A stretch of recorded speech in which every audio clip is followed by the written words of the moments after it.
The U.S. government and other world leaders are ready to find out if Iran is using its nuclear capabilities for peaceful purposes. When asked about it today, State Department spokesperson P.J. Crowley wasn't so sure. Is there any evidence out there that shows it could be? Well, if you have a peaceful program, why are you hiding it? If you have a peaceful program, why are you burying it underground? As we've outlined last week in front of the IAEA, Iran, as a member of the NPT, had the obligation to report that facility to the IAEA and failed to do so. Just last week at the G20 summit in Pittsburgh, Pennsylvania, U.S. President Barack Obama joined other world leaders in accusing Tehran of operating a second nuclear facility covertly. It was a stern proclamation with the threat of major sanctions against Iran. Some experts say that may have been counterproductive. If I had been advising the president, I would have advised a much lower key approach.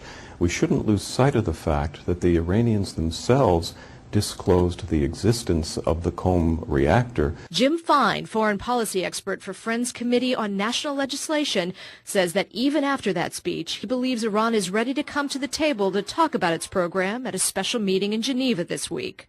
It seemed as though they were prepared to create an atmosphere that was more positive and conducive to negotiations with that gesture of allowing the International Atomic Energy Agency greater access that it had been asking for months.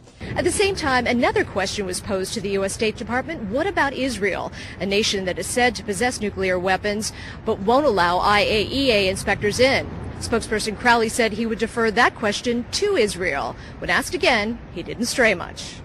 I don't think that I'll defer to Israel again, but I don't think that Israel is a member of the NPT.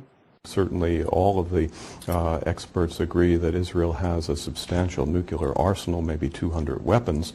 That doesn't mean that further proliferation in the region wouldn't be very destabilizing and very dangerous.